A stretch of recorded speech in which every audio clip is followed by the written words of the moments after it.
The clatter of silverware against porcelain plates formed a hollow symphony around me, each note reminding me how alone I was in this crowded space.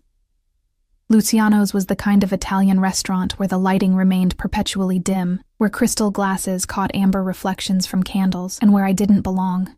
Not anymore. My hands trembled as I smoothed down the black pencil skirt that had once fit perfectly, but now hung loose around my hips. 6 weeks of barely eating will do that to you. 6 weeks of looking over my shoulder, of jumping at shadows, of sleeping with a knife under my pillow. More water, miss? I flinched as the waiter materialized beside me, pitcher poised above my barely touched glass. His name tag read Eric, and his smile seemed genuine, but I'd learned not to trust friendly faces. Yes, please, I whispered, forcing a smile that didn't reach my eyes. My gaze drifted across the restaurant as Eric filled my glass. That's when I saw him. He sat 3 tables away, partially obscured by an ornate column, but unmistakable even in profile. Dark hair swept back from a face that belonged on ancient Roman currency, all sharp angles and cold perfection. His suit was charcoal gray, impeccably tailored to broad shoulders. No tie. The top 2 buttons of his crisp white shirt remained casually undone, revealing a slice of olive skin. Alexander Castellano, the man whose name was whispered in fear throughout the city. I quickly looked down at my barely touched risotto, heart hammering against my ribs. What was he doing here? This wasn't his territory. The East Side belonged to the Moretti family. Or at least, that's what Jack had told me. Jack, the thought of him sent a fresh wave of nausea rolling through me. My fiancé. No. My ex-fiancé, who had disappeared 3 days ago after emptying our joint account and leaving me with nothing but his debts and his enemies. Is everything all right with your meal? Eric returned, concern etched between his brows. It's perfect, I lied, forcing myself to take a bite. The creamy rice felt like sandpaper against my dry throat. Through my peripheral vision, I noticed a subtle shift in the restaurant's energy. 2 broad-shouldered men in black suits had positioned themselves near the entrance. Another stood by the kitchen doors, all with the same military posture, the same vigilant eyes that periodically returned to Castellano's table. His security detail, of course. The waiter nodded and moved away, leaving me alone with my thoughts and the mounting pressure in my chest. I couldn't afford this meal. I couldn't afford anything anymore. The last of my cash had gone to the motel room where I'd been hiding, and that ran out tomorrow. The credit card I'd used tonight was already maxed out, but I was desperate and hungry and tired of being afraid. I needed help. But who would help the woman stupid enough to fall in love with a con man who had stolen from the mob? My eyes burned as I stared down at the check Eric had discreetly placed at the edge of my table. $76. $42 for a meal I couldn't taste, and wine I couldn't drink because I needed to stay alert. Always alert. A wild, desperate idea sparked in my mind. Before I could reconsider, I pulled a pen from my purse and flipped over the check. In shaky capital letters, I wrote 2 words: "Save me." I didn't know what I expected. Maybe the waiter would see it and call the police. Maybe he'd offer to let me wash dishes to pay for my meal. Maybe he'd just throw me out. Anything would be better than going back to that motel to wait for Jack's creditors to find me. As I stared at those 2 desperate words, a shadow fell across my table. Is this seat taken? The voice was deep and smooth, with the barest hint of an Italian accent. I didn't need to look up to know who it belonged to. My breath caught in my throat as Alexander Castellano pulled out the chair opposite mine and sat down without waiting for an answer. Up close, his eyes were darker than I'd imagined, almost black in the dim light, studying me with an intensity that made my skin prickle. "I believe we have a mutual acquaintance," he said conversationally, as if discussing the weather. I couldn't speak. Couldn't move. His presence seemed to consume all the oxygen around us. With elegant fingers, he turned over the check I had forgotten to hide, studying my desperate plea. A muscle ticked in his jaw. "Jack Romano," he continued, his voice hardening around the name. "You're his fiancé, yes? Ex," I managed to whisper. Ex-fiancé. Something flashed in those dark eyes. Interest, perhaps, or calculation. One of his security men approached, leaning down to whisper something in Castellano's ear. He nodded almost imperceptibly, eyes never leaving my face. "What's your name?" he asked after the man retreated. "Emma," I answered, my voice small. "Emma Mitchell." "Well, Emma Mitchell," he said, my name rolling off his tongue like he was tasting it. "It seems you have quite a problem." He reached for the check, his fingertips brushing against mine. I jerked my hand away, the brief contact sending an electric current up my arm. "Please," I whispered, hating the desperation in my voice. "I don't want any trouble." I didn't know what Jack was doing. I didn't know he was stealing from— I cut myself off, afraid to say too much. Castellano's lips curved into a smile that didn't reach his eyes. "And yet here you are, having dinner in my favorite restaurant, coincidentally on the same night I'm here." My blood turned to ice. "Your restaurant? But this is Moretti territory?" He chuckled, the sound devoid of humor. "Not anymore." The implication hung in the air between us. Whatever power struggle had been brewing in the city's underworld had apparently been resolved, and not in the Moretti's favor. I had nowhere else to go, I admitted, the truth spilling out before I could stop it. "He took everything. The apartment, our savings. I have nothing left."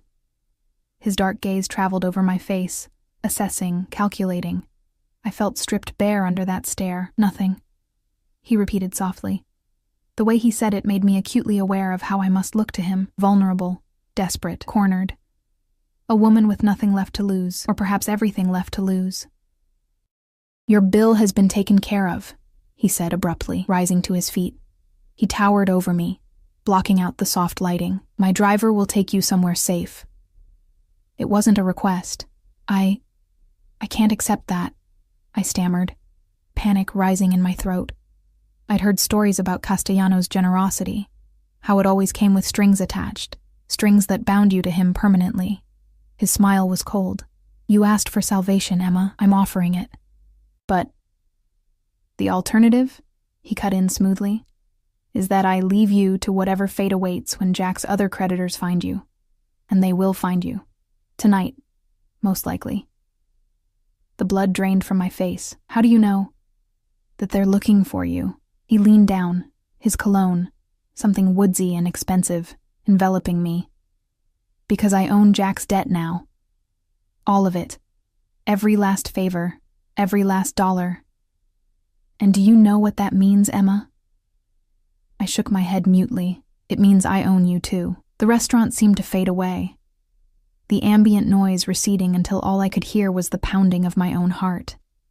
This was worse than I'd imagined. So much worse. "You have 30 seconds to decide," he said, checking his watch. A sleek, understated timepiece that probably cost more than I'd made in a year. "Come with me willingly, or I'll have my men escort you out. Either way, you're coming." I glanced desperately around the restaurant. No one was looking our way. No one would help me. And even if they wanted to, who would stand against Alexander Castellano? "Time's up," he said softly. I stood on shaky legs, clutching my purse to my chest like a shield. "I'll come with you." Something dark and satisfied flashed across his face. He placed his hand at the small of my back, his touch light but unmistakably possessive as he guided me between the tables. "Smart girl," he murmured, his breath warm against my ear. The cool night air hit my flushed cheeks as we stepped outside. A sleek black Bentley idled at the curb, a mountain of a man holding the rear door open. Castellano's hand remained firm against my back, steering me toward the car. As I slid into the leather seat, I caught his reflection in the window glass. For a brief moment, his mask slipped, and what I saw in his eyes made my blood run cold. It wasn't just power or control I saw there. It was possession. I had written "Save me" on a check, and instead of salvation, I had caught the attention of the devil himself. And as the car pulled away from the curb, I realized with absolute certainty that Alexander Castellano had no intention of ever letting me go. The Bentley glided through the city streets like a shark through dark water. I sat rigid against the butter-soft leather, acutely aware of Alexander Castellano beside me, his presence filling the spacious back seat until I could barely breathe. He hadn't spoken since we left the restaurant. His attention focused on the sleek phone in his hand, fingers moving rapidly across the screen. Through the tinted windows, I watched familiar neighborhoods blur past, then unfamiliar ones, until the glittering high-rises of downtown gave way to the exclusive waterfront district, where penthouses sold for 8 figures, and privacy was the ultimate luxury. "Where are you taking me?" I finally asked, my voice sounding small in the hushed interior. Castellano slipped his phone into his jacket pocket and turned those obsidian eyes on me. "Somewhere safe." Safe for whom? A hint of a smile touched his lips. "Careful, Emma." That almost sounded like defiance. I swallowed hard and looked away, focusing on the heavy gold signet ring on his right hand. A lion's head was engraved into the flat surface, its tiny ruby eyes catching the intermittent glow of streetlights. "You're afraid," he observed. Not a question. Shouldn't I be? His gaze traveled over my face, lingering on my lips before returning to my eyes. "Fear is a natural response to power you don't understand. It doesn't have to stay that way." The car slowed, turning into the underground parking garage of the Archer, the newest and most exclusive residential building in the city. I'd read about it in a magazine. 60 floors of luxury, a waiting list years long, and security tighter than most government buildings. "You live here?" I couldn't keep the surprise from my voice. "One of many residences," he replied dismissively as the car stopped beside a private elevator. "I prefer not to be predictable." The driver opened Castellano's door, then mine. As I stepped out, I noticed 3 other vehicles had escorted us. Black SUVs with tinted windows, from which more suited men emerged, creating a protective perimeter around us. My chest tightened. Even if I wanted to run, where would I go? How far would I get? The elevator required both a keycard and fingerprint scan. As we ascended, Castellano stood close enough that I could feel the heat radiating from his body, smell that intoxicating cologne that seemed infused with his skin. "Why am I here?" I whispered, watching the floor numbers climb rapidly. "Because Jack Romano stole something that belongs to me," he answered, his voice hardening. "And I always recover what's mine." "I told you, I didn't know about—" "Not money, Emma." His eyes found mine in the mirrored wall of the elevator. "Information. Access codes to certain sensitive accounts, and you're going to help me get them back." The elevator doors opened directly into a vast penthouse apartment. Floor-to-ceiling windows revealed a breathtaking panorama of the city skyline and the dark expanse of the ocean beyond. Everything was sleek, modern, masculine. Charcoal gray sofas, glass tables, abstract art in muted colors. "How could I possibly help you?" I asked, rooted to the spot as he moved past me, shrugging off his jacket and draping it over a nearby chair. "I told you. Jack took everything and disappeared. I haven't seen or heard from him in days." Castellano loosened his cuffs, rolling up his sleeves with methodical precision to reveal corded forearms dusted with dark hair. The domesticity of the gesture felt strangely intimate. "He'll contact you," he said with absolute certainty. "Men like Jack, they always circle back to what they perceive as easy prey." The casual cruelty of his assessment stung, even though I knew it was probably true. I'd been Jack's safety net, his adoring audience, his willing fool for 2 years. "And what happens when, if, he does contact me?" "You'll tell him exactly what I instruct you to tell him." Castellano moved to a bar cart in the corner, pouring amber liquid into 2 crystal tumblers. "You'll convince him to meet you, and then you'll bring him to me." He offered me one of the glasses. When I made no move to take it, he set it on the glass coffee table with a soft clink. "I won't help you kill him," I said, my voice steadier than I felt. Something dangerous flashed in his eyes. "You assume you have a choice. There's always a choice. Is there?" He took a step closer. "Let me clarify your situation, Emma Mitchell. Right now, Jack's former associates, the ones whose territory I've recently acquired, believe you were complicit in his theft. They're looking for you with rather unpleasant intentions." My stomach dropped. "I had nothing to do with it. I know that," he said, surprising me. "If you had, you wouldn't have written that pathetic plea for help. You wouldn't be wearing a watch 3 years out of fashion or shoes that have been resoled twice." His gaze was clinical, assessing. "You're many things, but you're not a thief." I didn't know whether to be relieved or offended.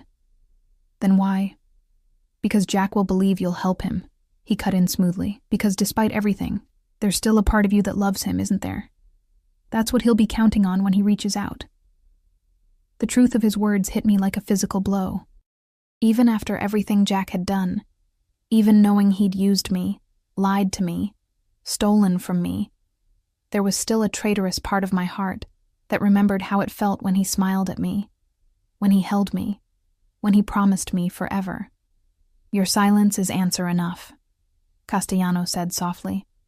I wrapped my arms around myself, suddenly cold despite the comfortable temperature of the penthouse. "What if I refuse to help you?" He considered me for a long moment, then sighed as if disappointed. "Then I withdraw my protection. You leave here tonight, and whatever happens after that is no longer my concern." "You'd just let me go?" I asked, disbelief evident in my voice. His smile was chilling. "I never force anyone to accept my help, Emma. I merely offer choices and consequences." The weight of his words settled over me like chains. Stay and betray Jack, or leave and face whoever, awaited me out there alone. "I need to think," I whispered. "Of course. Take all the time you need." He gestured toward the sweeping view. "The city looks different from up here, doesn't it? Less chaotic, more controllable." He moved closer, until we stood side by side before the vast windows. Below us, the city twinkled like fallen stars, beautiful and distant. "That's the thing about perspective, Emma. From down there," he pointed toward the streets far below, "I might seem like a monster, but from up here—" He turned to face me, so close now that I could see the faint shadow of stubble along his jaw. "From up here, I'm the one who keeps the real monsters at bay." Something in his voice made me look up, meeting his gaze. For a fleeting moment, I glimpsed something unexpected behind the cold calculation in his eyes. A flash of genuine emotion, quickly masked. "There's a guest room prepared for you," he said, his tone businesslike once more. "You'll find everything you need, clothes, toiletries." "I took the liberty of having your things collected from that motel." A chill ran through me. "How did you know where I was staying?" "I make it my business to know things, Emma. Especially about people who interest me." The way he said interest made heat creep up my neck. I took a step back, needing distance from his overwhelming presence. "Why would I interest you? I'm nobody." His expression darkened. "You undervalue yourself. That's Jack's influence, I suspect." Before I could respond, the elevator doors opened, and one of his security men stepped out, holding a small overnight bag, my overnight bag from the motel. "Your belongings, sir," the man said, his gaze carefully averted from mine. Castellano nodded a dismissal, taking the bag himself rather than having it brought to the guest room. An oddly personal gesture that caught me off guard. "Thank you," I said automatically when he handed it to me, our fingers brushing briefly. He studied me with those penetrating eyes. "You have good manners. That's rare these days." "My mother believed in raising a proper Southern girl," I replied, the mention of home bringing a sudden, acute wave of homesickness. Charleston seemed a lifetime away now, though it had only been 3 years since I'd left for what I thought would be an adventure in the big city. "And yet here you are," he observed, "a very long way from home." I clutched my bag tighter. "We all make mistakes, some more costly than others." He gestured toward a hallway to the right. "Second door on the left. The room has its own bathroom. You'll find the kitchen fully stocked if you're hungry." The sudden shift to practicalities was disorienting. One moment he was threatening me, the next offering me food like a considerate host. "Why are you doing this?" I asked, the question escaping before I could stop it. He tilted his head slightly, considering. "Let's just say I have a particular interest in seeing Jack Romano pay for his indiscretions." "It can't just be about money," I pressed, emboldened by exhaustion and the surreal nature of the situation. Something dangerous flickered across his face. "You're right. It's not." He stepped closer, closing the distance between us until I had to tilt my head back to maintain eye contact. Slowly, deliberately, he reached out and tucked a strand of hair behind my ear, his fingertips lingering against my cheek. "Jack took something that wasn't his," he said, his voice a low growl that sent involuntary shivers down my spine. "He should have known better than to touch what belongs to me." I stood frozen, barely breathing, as his thumb traced the curve of my lower lip. Rest, Emma, he said, dropping his hand. Tomorrow we begin. Begin what? I wanted to ask, but the words died in my throat as he turned and walked away, disappearing down another hallway without a backward glance. Left alone in the vast living room, I felt smaller and more vulnerable than ever. The city sprawled beneath me, a glittering cage I couldn't escape. Somewhere out there, Jack was hiding. Somewhere out there, people wanted me dead. And here I was, in the lion's den, with no choice but to trust the most dangerous predator of all. I found the guest room exactly where Castellano had indicated. Like the rest of the penthouse, it was elegant and impersonal. A king-sized bed with charcoal gray bedding, minimalist furniture, another stunning view of the city. The adjoining bathroom was bigger than my entire studio apartment had been, with a rainfall shower and deep soaking tub. On the bed lay a silk nightgown I definitely didn't own, tags still attached. La Perla. I didn't need to check the price to know it cost more than my monthly rent. The implications made my cheeks burn. Did he expect me to? No. This was just another power play, another way to remind me who was in control. I left the nightgown where it lay, choosing instead to sleep in my own t-shirt and shorts after a long, hot shower that failed to wash away the feeling of being watched, assessed, owned. As I slid between the cool sheets, exhaustion crashed over me in waves. I hadn't slept properly in days, jumping at every sound in that dingy motel room, terrified of every shadow. Despite everything, despite the danger, despite the uncertainty of what tomorrow would bring, I felt my eyelids growing heavy. The last thing I saw before sleep claimed me was the city beyond the windows, a sea of lights that seemed to whisper secrets in the darkness, and somewhere in that darkness, Alexander Castellano was waiting, planning, watching. I had asked to be saved. I wasn't yet sure if I'd been rescued or captured. I woke to sunlight streaming through floor-to-ceiling windows, and the disorienting sensation of unfamiliar luxury. For a moment, I couldn't remember where I was. The sheets were too soft, the silence too complete, the mattress too comfortable. Then it all came rushing back. The restaurant, the desperate plea. Alexander Castellano. A quick glance at the bedside clock showed it was nearly 10 in the morning. I'd slept for almost 12 hours. My body had finally surrendered to exhaustion, despite the precariousness of my situation.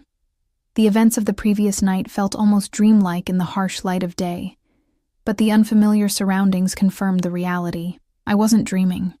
I was in Alexander Castellano's penthouse, caught in a web of his making. A soft knock at the door made me start. "Miss Mitchell?" A woman's voice, crisp and professional. "Mr. Castellano asked me to check if you need anything. Breakfast is ready whenever you are." I pulled the sheets higher, suddenly conscious of my worn sleep clothes. "I'll be out in a few minutes, thank you." Footsteps retreated down the hallway. I exhaled slowly, trying to gather my thoughts. Apparently, Castellano had staff. Of course he would. I wondered how many people moved through this space, invisible until needed, like the woman at the door. My overnight bag yielded little in the way of appropriate clothing. Everything I owned now fit into that small bag. A few changes of clothes, basic toiletries, and the framed photo of my parents that I hadn't been able to leave behind when I fled the apartment. I settled on jeans and a simple blouse, both slightly wrinkled from being hastily packed. After brushing my teeth and attempting to tame my sleep-tousled hair, I steeled myself to face whatever awaited beyond the bedroom door. The penthouse was even more impressive by daylight. Sunlight bounced off glass and steel surfaces, highlighting artwork I hadn't noticed the night before.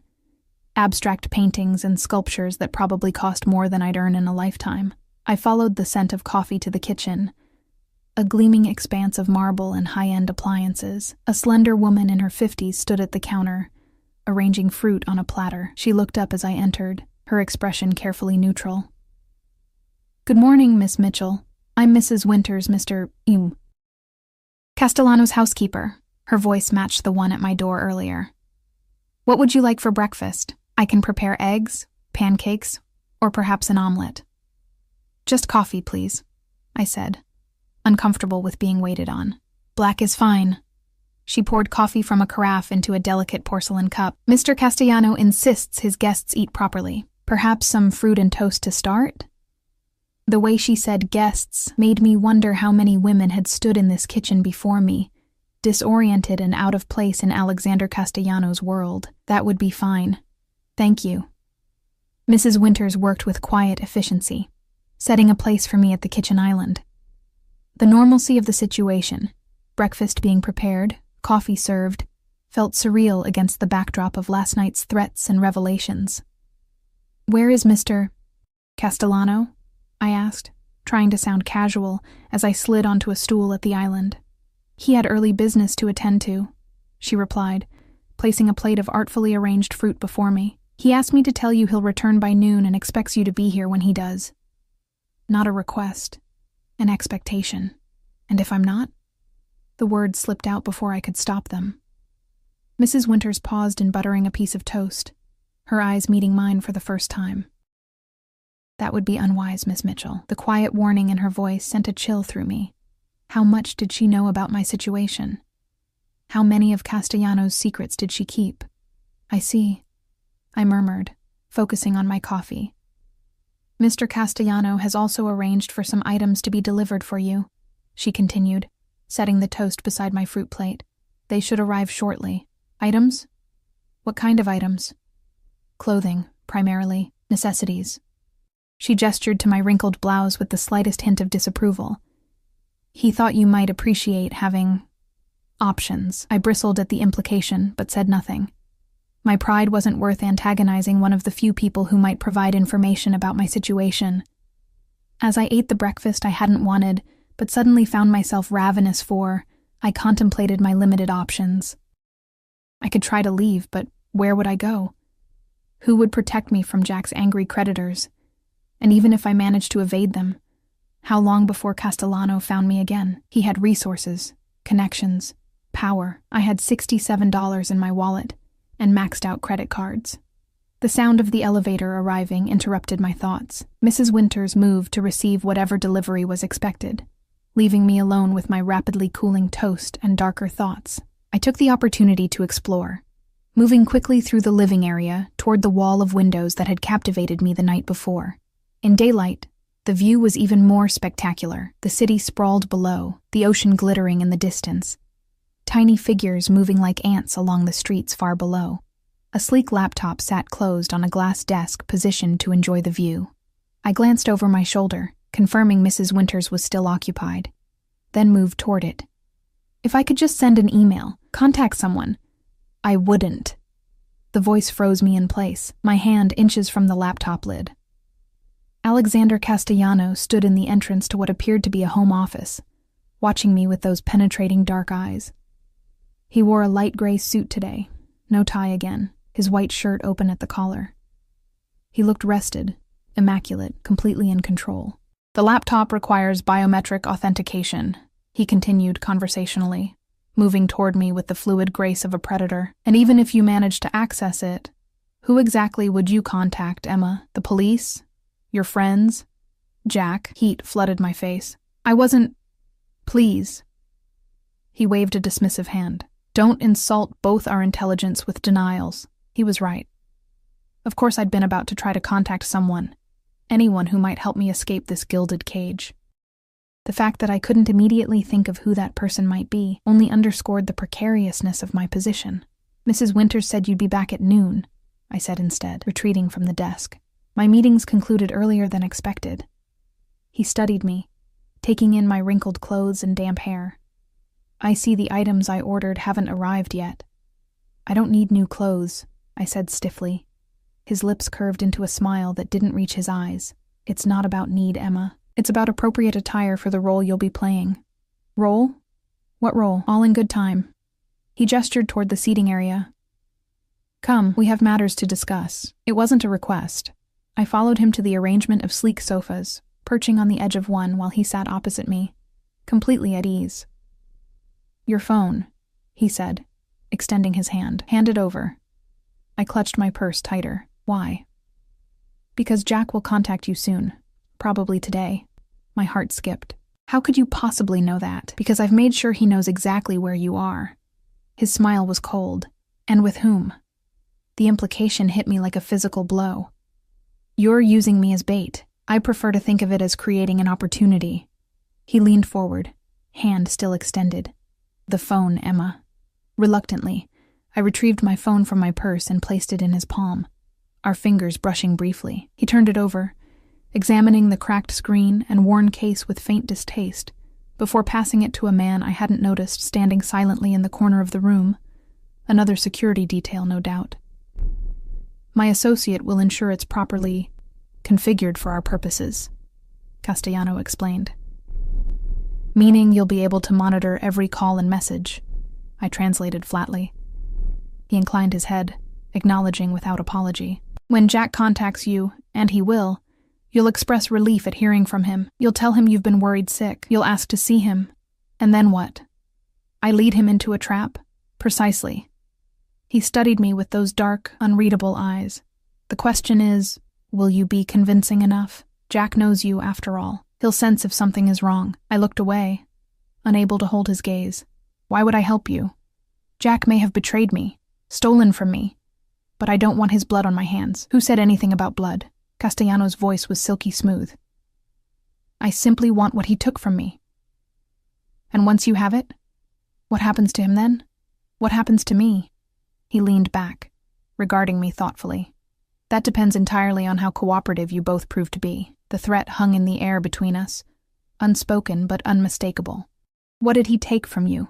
I asked, desperate to understand what had placed me in this impossible position. You said it wasn't just money. Something dangerous flashed in Castellano's eyes. Information. The kind that could prove inconvenient in the wrong hands. Blackmail material, I guessed. Let's call it leverage. He rose suddenly, moving to the bar cart where crystal decanters caught the sunlight. Drink? It's barely 11 in the morning. Time is a social construct, Emma. He poured amber liquid into a tumbler for himself. Especially in our current situation. Our situation. As if we were partners in this twisted scenario rather than captor and captive. Was it worth it?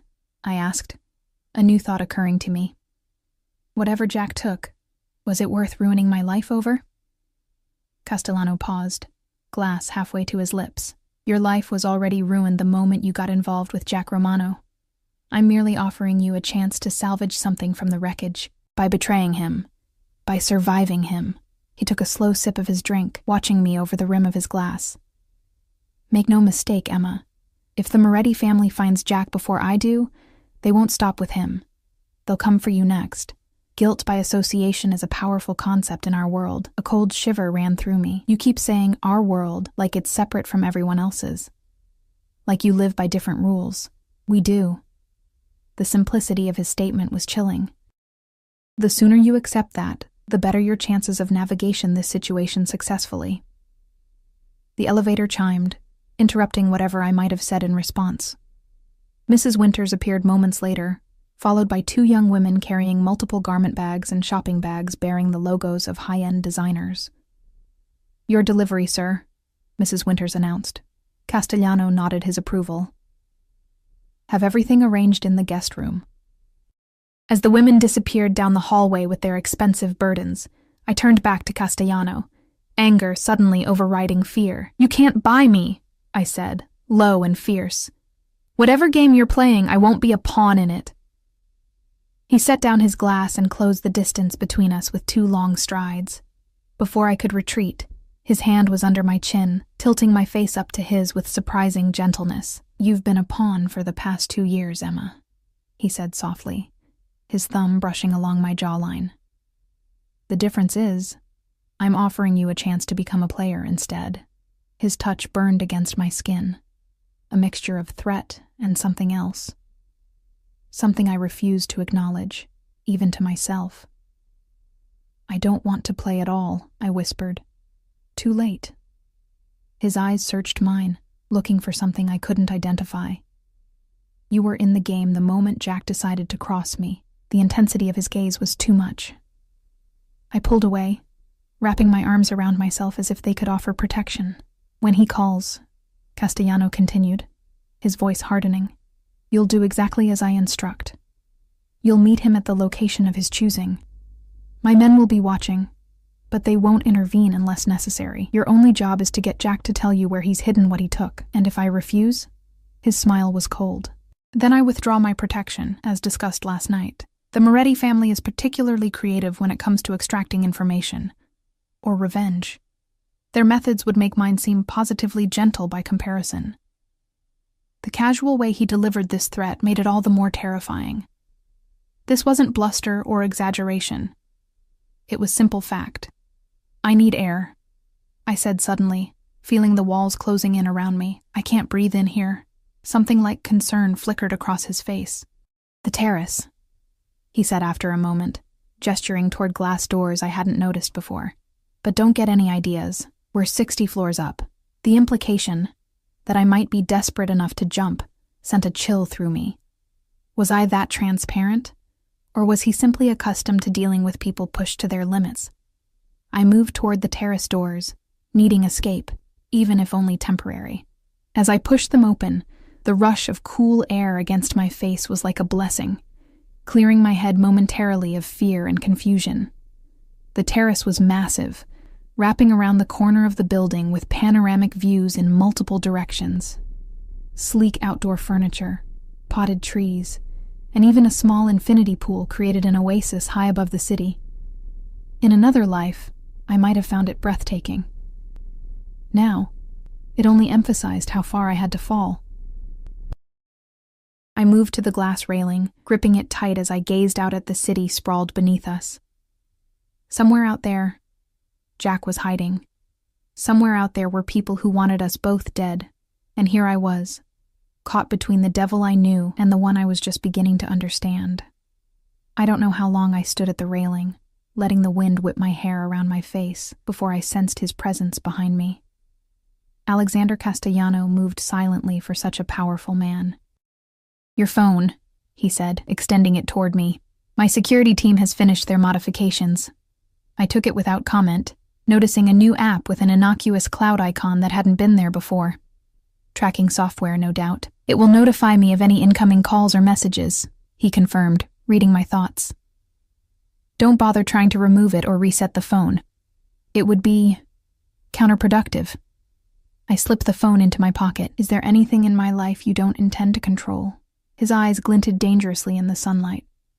"Control is safety, Emma. The sooner you understand that, the easier this will be for both of us." "Easy for you, maybe." I turned back to the view, unable to bear the intensity of his gaze. "You're not the one being forced to betray someone you once loved. Once." He picked up on the word immediately. "So you admit your feelings for Jack have changed." I gripped the railing tighter. He emptied our joint account and left me with his debts. "What do you think?"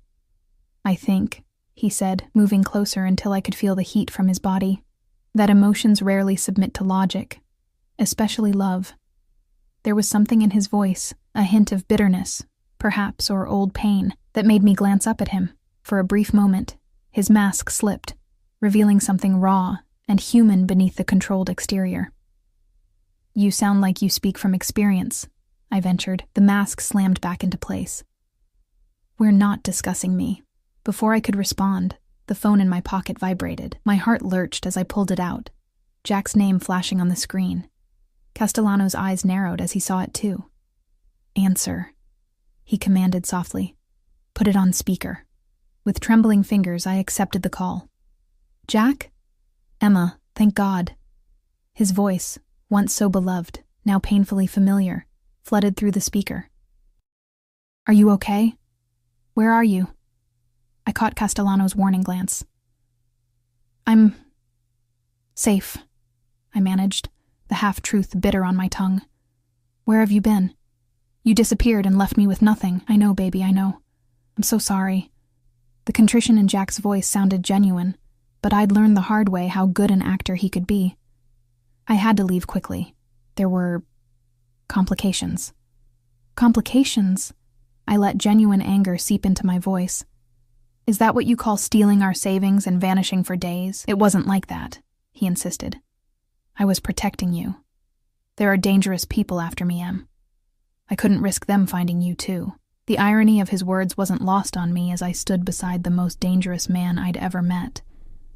Castellano's expression remained impassive, but I could sense the tension radiating from him. "Well, they found me anyway," I said truthfully.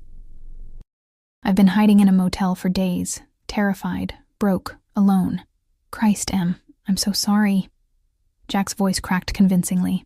"Where are you now? Are you still at the motel?" Castellano nodded slightly, encouraging me to continue the deception.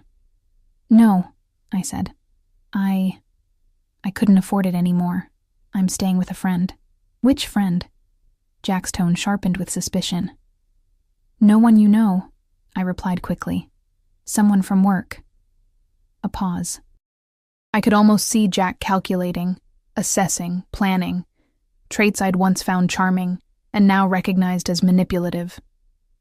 "Listen, Emma, I need to see you," he said finally. "I can explain everything. I have a plan to fix this, all of it. But I need your help." Castellano leaned closer, his breath warm against my ear as he whispered, "Tell him you want to help, that you've missed him." The proximity sent involuntary shivers down my spine. I stepped away slightly, but his hand came to rest at the small of my back, an unmistakable reminder of who was in control. I want to help," I stammered into the phone. "Despite everything, I've missed you, Jack." The words tasted like ash in my mouth. Had I missed him? The man I thought I knew had never existed. Just another con, another lie. "I've missed you too, baby. So much." Relief flooded his voice. "Can you meet me tonight? Somewhere quiet where we can talk." Castellano's fingers pressed slightly against my back, a silent prompt. "Where?" I asked, trying to keep my voice steady. "Remember that little park near the river? The one where we had that picnic last summer? Meet me there at midnight, by the old gazebo." I closed my eyes, remembering one of the few genuine happy memories I had with Jack, a surprise picnic under the stars, champagne and strawberries, whispered promises that had meant everything to me then. "Emma, are you there?" Jack's voice pulled me back to the present. "Yes," I managed.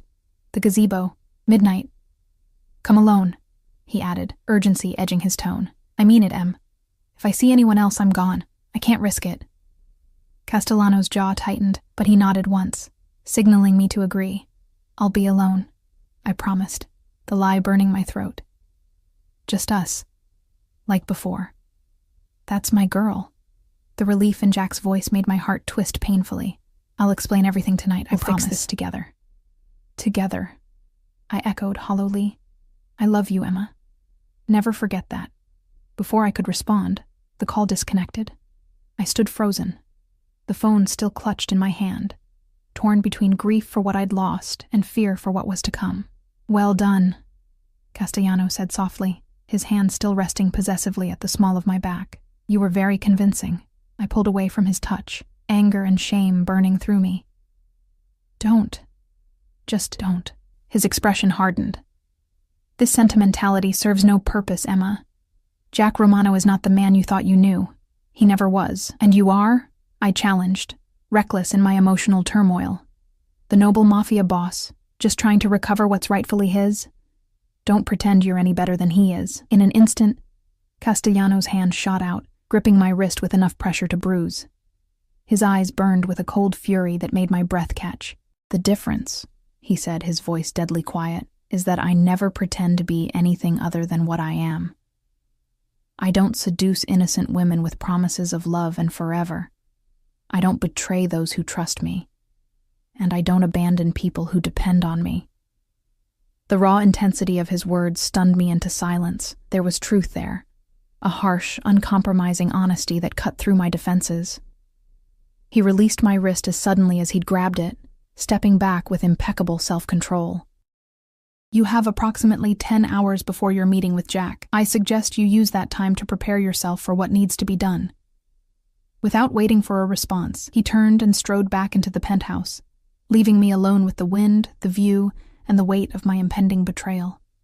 When I finally returned inside, the penthouse was quiet. Mrs. Winters appeared briefly to inform me that lunch would be served in an hour and that Mr. Castellano had business to attend to, but would return before evening. Seeking distraction, I wandered to my assigned room, stopping short in the doorway. The bed was now covered with shopping bags and garment bags, tissue paper spilling from some like exotic blooms. I approached warily, lifting the nearest bag to reveal a cashmere sweater in a soft shade of blue, the price tag still attached. The figure made me gasp, more than a week's salary at my former job. Curiosity overcoming indignation, I examined the other items. Jeans that probably cost more than my rent. Silk blouses, delicate lingerie, a leather jacket butter soft to the touch. Everything in my size, everything tasteful and expensive. It was a wardrobe built for a role, the role Castellano expected me to play tonight. Jack's loving, forgiving girlfriend, eager to reunite despite his betrayal. The thought made bile rise in my throat. I sank onto the edge of the bed, surrounded by the trappings of a life that wasn't mine, wondering how I'd come to this point. 3 years ago, I'd left Charleston with dreams of adventure and independence. Now I was a pawn between powerful men, with nothing to my name but debt and fear. A soft knock interrupted my spiral of self-pity. Mrs. Winters stood in the doorway, her expression carefully neutral as she surveyed the untouched bounty spread across the bed. Mr. Castellano suggested you might want to try on the black dress for tonight's meeting, she said, indicating a garment bag hanging on the closet door. He thought it would suit the occasion. Of course, he had selected specific clothing for me to wear. Why was I even surprised? Thank you, I said stiffly. I'll consider it. Mrs. Winters hesitated, something like sympathy flickering in her eyes. Miss Mitchell, may I speak frankly? The unexpected question caught me off guard. I nodded cautiously. She glanced over her shoulder before continuing in a lower voice. I've worked for Mr. Castellano for 7 years. In that time, I've seen many people come and go from this penthouse. Business associates. Enemies. Occasionally, women. I flinched at the implication, but she continued. Never, in all that time, have I seen him personally select clothing for anyone. Never has he instructed me to make someone comfortable rather than merely accommodated. Or, what are you saying? I asked, confused by this glimpse behind the curtain. I'm saying that, whatever is happening between you and Mr. Castellano, it's unusual. She straightened, reverting to her professional demeanor. Lunch will be served in the dining room at 1. Mr. Castellano asked that you join him at 7 for dinner before your evening engagement. With that cryptic observation, she departed, leaving me more confused than ever. What game was Castellano playing? And why did it matter if I was a unique piece on his chessboard when the end result would be the same? Jack betrayed? And me? What would happen to me after tonight? Once I'd served my purpose, would Castellano simply discard me? Or was there something else at play? Something in the way he looked at me, touched me, that suggested different intentions.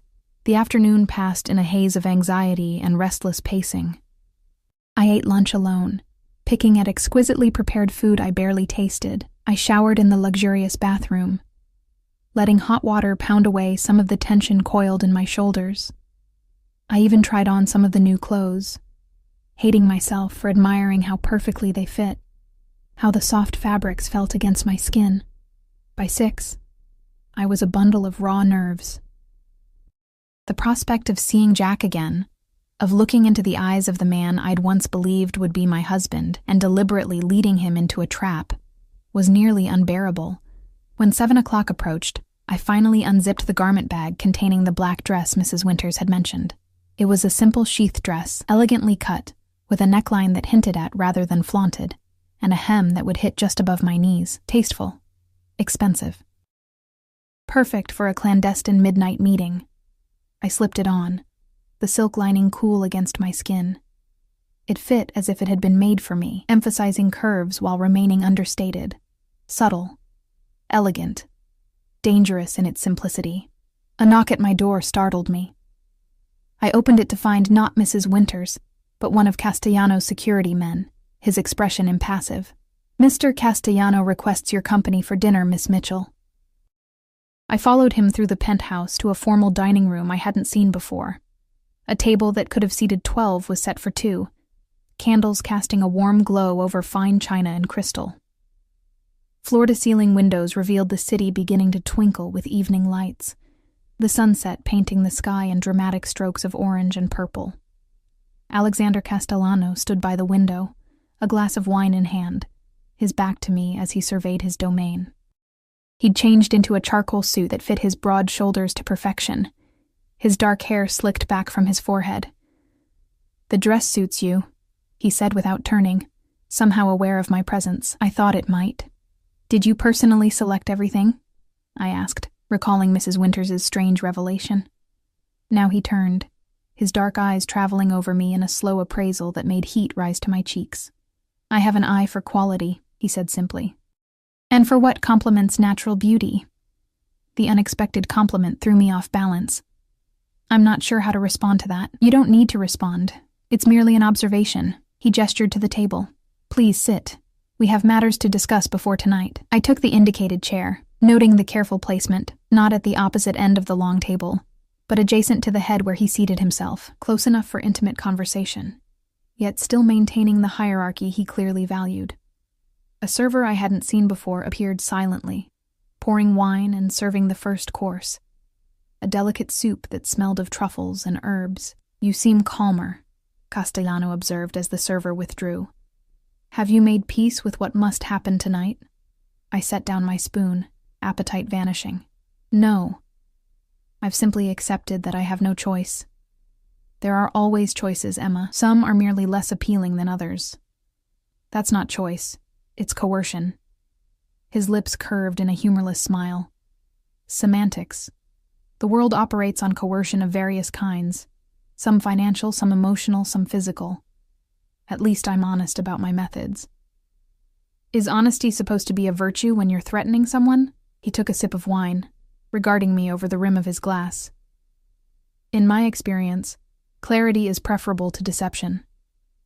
Jack deceived you for years, made you believe in a future that never existed, a man who never was. I've been transparent about my expectations from the beginning. I couldn't argue with his logic, infuriating as it was. Jack's betrayal had been all the more devastating for its unexpectedness, the years of lies unraveling in a single day.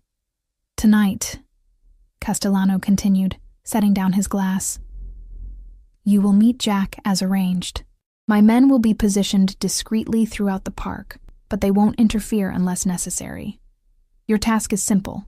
Get him to tell you where he's hidden what he took from me. And how am I supposed to do that? Use your shared history. Remind him of his promise to explain everything. Appeal to the connection he believes still exists between you." His eyes hardened. "Whatever it takes, Emma." The implication hung in the air between us. I pushed my soup away, stomach churning. "I won't sleep with him for your information," I said flatly. Something dangerous flashed in Castellano's eyes. Not anger, but something darker, more possessive. "That won't be necessary," he said, his voice deceptively soft. "But you might need to let him believe it's a possibility. And after I get this information, what then?" "My men will take Jack into custody. You will return here with my driver." He resumed eating as if discussing nothing more consequential than the weather. "Your part will be finished. And then what happens to me?" He paused, dark eyes meeting mine. "That depends on you, Emma." "Meaning?" "Meaning there could be a place for someone like you in my organization. Someone intelligent, adaptable, with an understanding of certain realities." I stared at him, incredulous. "You're offering me a job? As what? Your personal betrayer? Professional bait?" His expression hardened. "I'm offering you protection, security you won't find anywhere else, especially once word gets out about your role in Jack's capture." The truth of his words hit me like a physical blow. After tonight, I would be marked, associated with Alexander Castellano in the eyes of people like the Morettis. There would be no going back to normal life, no escape from the world I was being dragged into. "You planned this all along," I whispered, the full scope of his manipulation becoming clear. "From the moment you saw my note in the restaurant, you never intended to let me go." Something like admiration flickered in his eyes. "You're beginning to understand how this works." Good. The park was eerily silent at midnight, moonlight casting long shadows through the trees.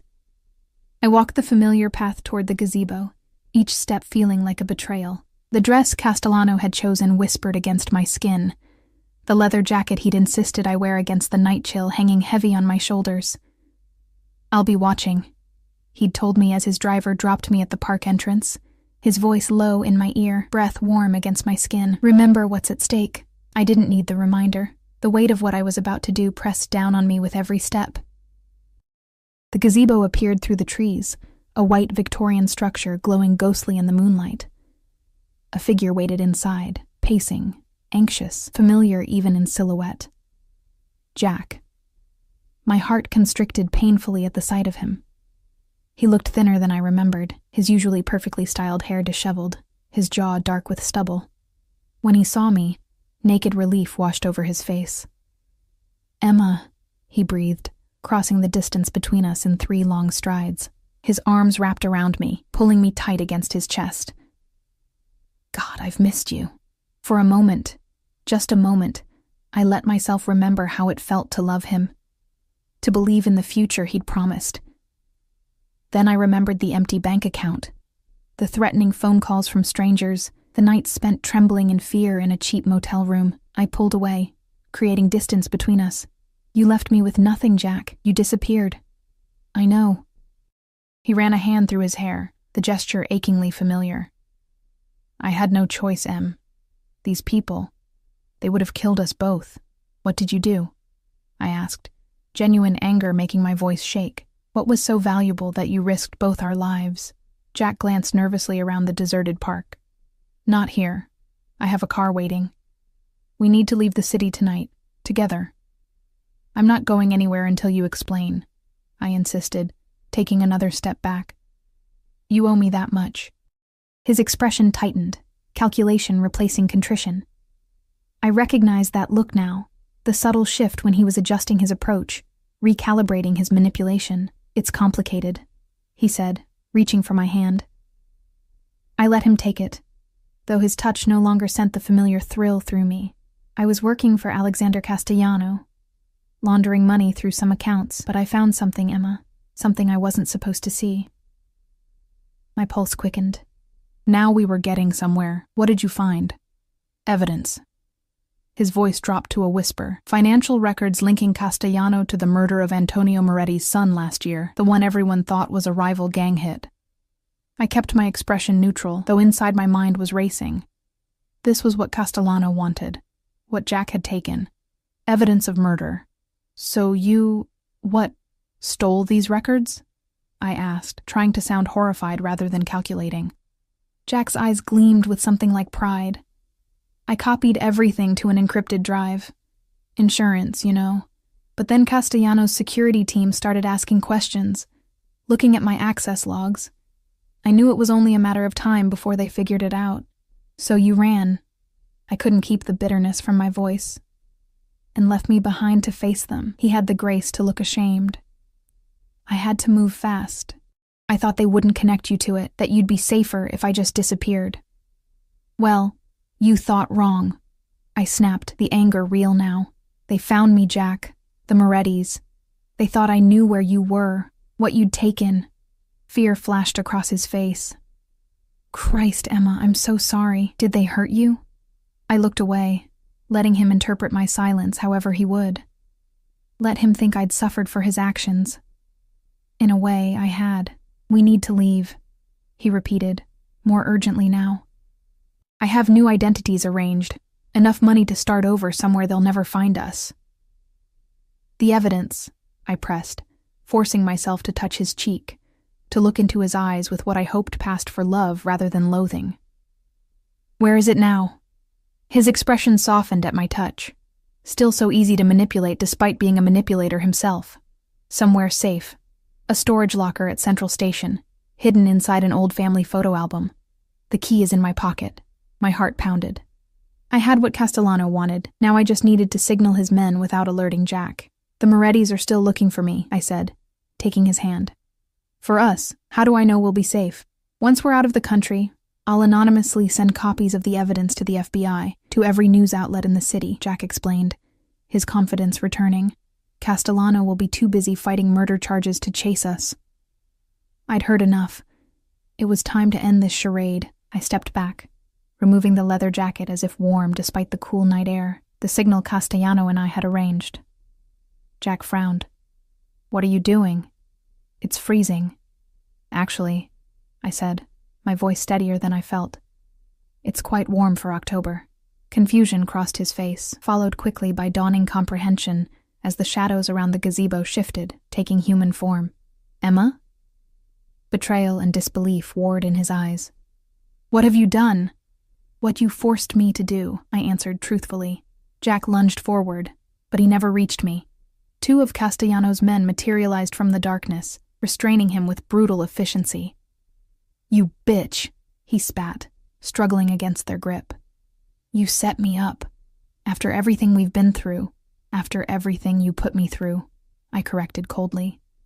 A black SUV pulled up on the nearby service road, headlights cutting through the darkness. Another figure emerged, tall, imposing, unmistakable even in silhouette.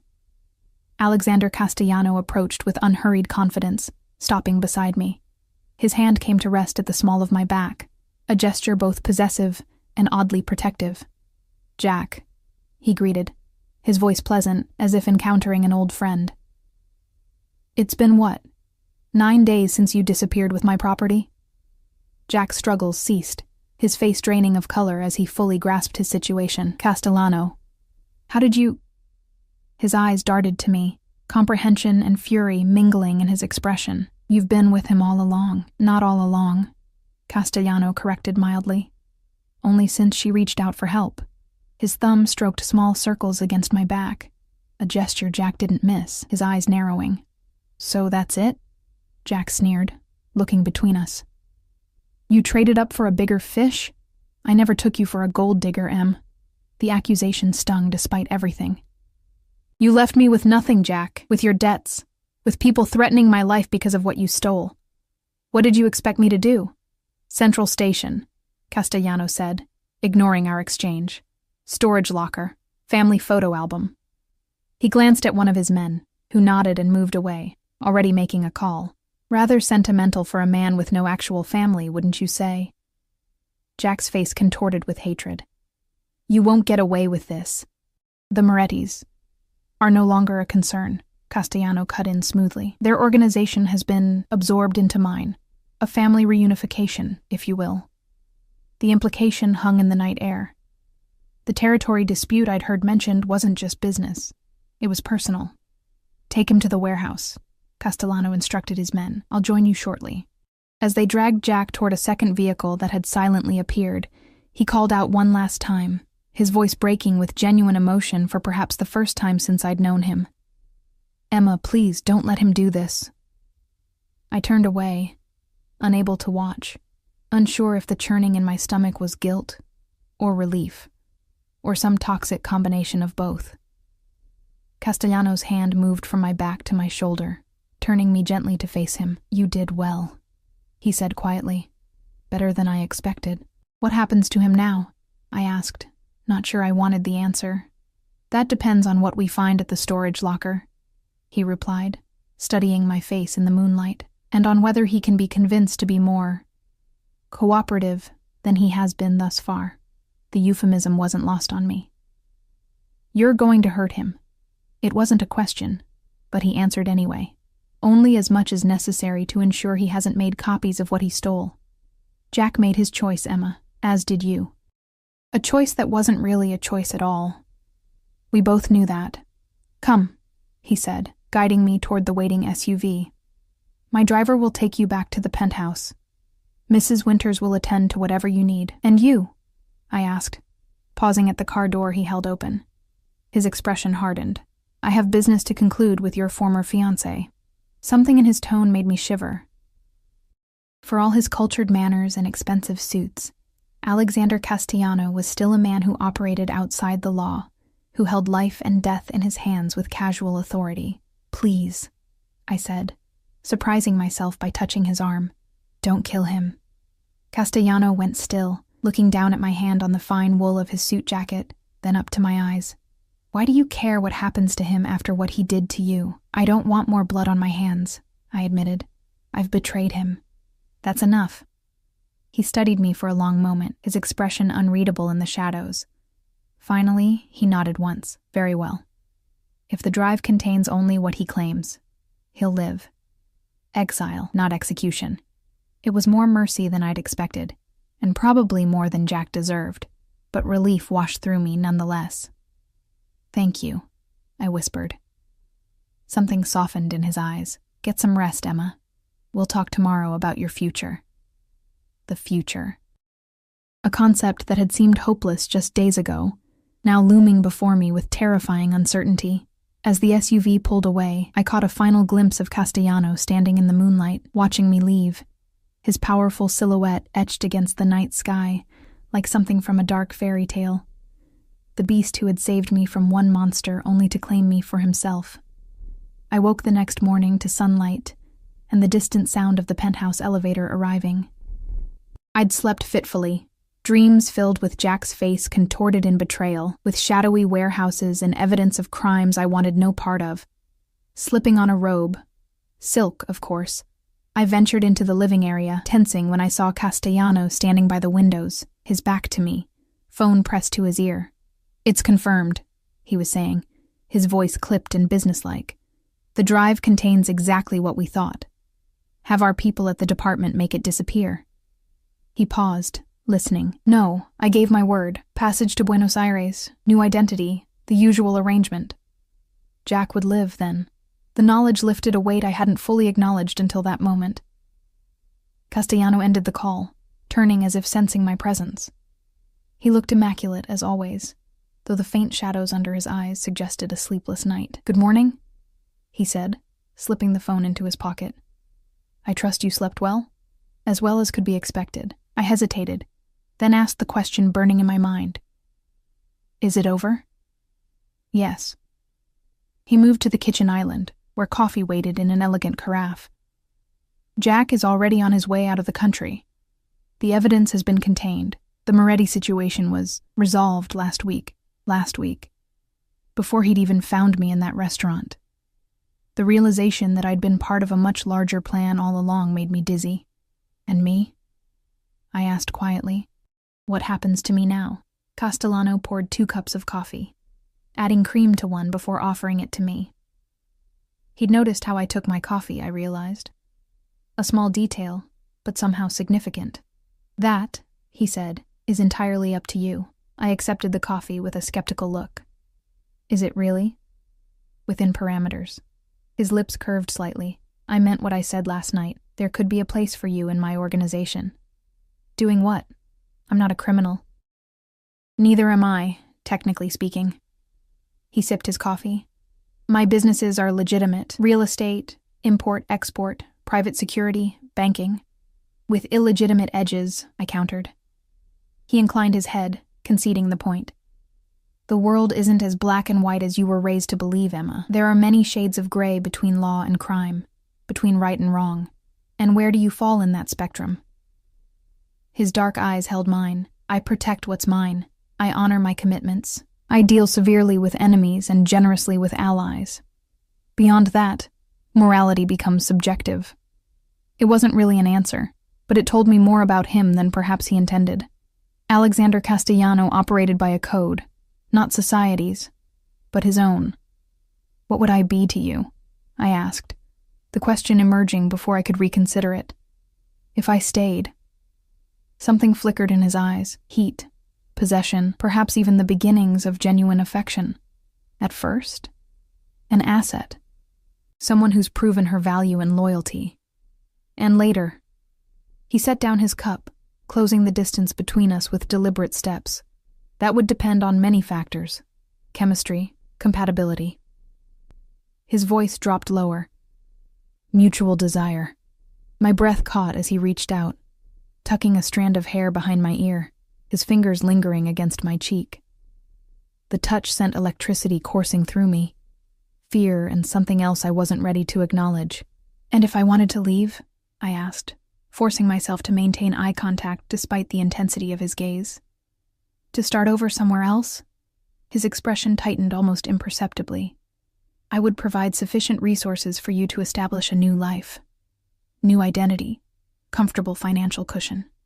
But you would need to disappear completely. No contact with anyone from your past. No return to this city, ever." The finality in his tone made it clear. If I left, There would be no coming back, no second chances. Why? I asked. Why offer me these choices at all? Why not just dispose of me once I'd served my purpose with Jack? His jaw clenched, genuine anger flashing in his eyes. Is that who you think I am? Someone who uses people and discards them? I don't know who you are, I admitted. I only know what you've shown me: power, control, and occasional mercy when it suits you. He studied me for a long moment. The night you wrote that plea for help, I had already been watching you for weeks, he admitted. Ever since Jack began working for me, I was curious about the woman who had captured his loyalty. I had my people investigate you, your background, your character, your potential. I stiffened. My potential for what? For this moment. This choice. He gestured around us. I knew Jack would betray me eventually. Men like him always do. I wanted to know if you were complicit or simply collateral damage. And what did you conclude?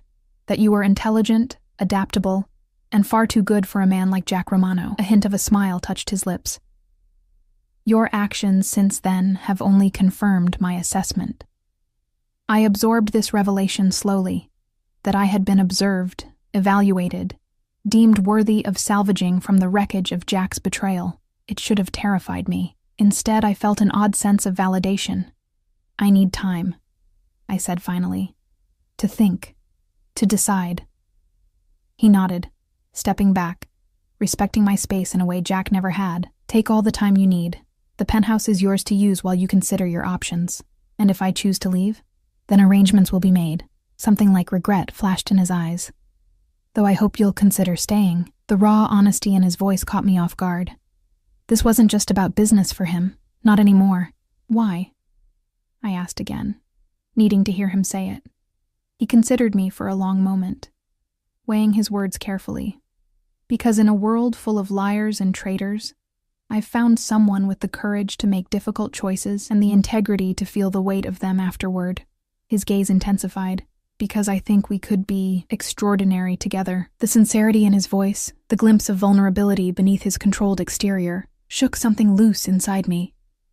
A recognition that perhaps Alexander Castellano was not just the devil I'd first believed him to be, but a man shaped by a harsh world into something both dangerous and compelling. I set down my coffee cup, decision crystallizing with surprising clarity.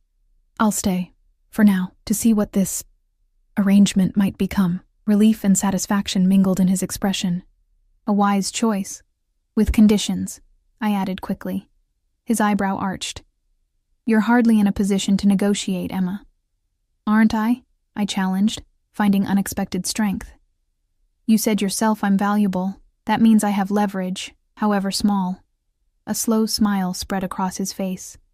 Genuine amusement, and something that looked remarkably like respect. Name your terms. I won't participate in anything illegal. I won't be used as bait again. And I need some measure of independence. My own bank account, my own space, eventually my own place to live. He considered this for a moment, then nodded. Acceptable. Though I'll add security provisions to the living arrangements. Your connection to me makes you a potential target. One more thing, I said, heart pounding with my own boldness. Whatever develops between us, it has to be real. Not another transaction, not another power play. I've had enough manipulation to last a lifetime. His expression softened, almost imperceptibly. On that, we are aligned. He held out his hand. Do we have an agreement? I looked at his extended hand, the hand of a man who commanded an empire in shadows, who held power of life and death, who had orchestrated my salvation and Jack's downfall with equal precision, but also the hand of a man who had kept his word, who had shown mercy when asked, who looked at me with something more complex than mere desire or calculation. I placed my hand in his, feeling the warm strength of his grip, the potential of what we might become together. We have an agreement, I said. His fingers tightened around mine, sealing a pact that felt less like capitulation and more like the first step on a new path. Dangerous, uncertain, but mine by choice, not coercion. 6 weeks ago, I had written "Save Me" on a restaurant bill, a desperate plea from a woman with nothing left to lose. I couldn't have imagined then where that plea would lead, to betrayal and revelation, to hard choices and unexpected possibilities. To Alexander Castellano, who had indeed saved me, though not in any way I could have anticipated. As he drew me closer, his dark eyes holding promises of protection and passion in equal measure, I realized that sometimes salvation comes in unexpected forms. Sometimes the devil who notices your plea is exactly the angel you need, and sometimes, when you have the courage to face the darkness, you find unexpected light within it and within yourself. I had written "Save Me" on a bill. Now I was saving myself.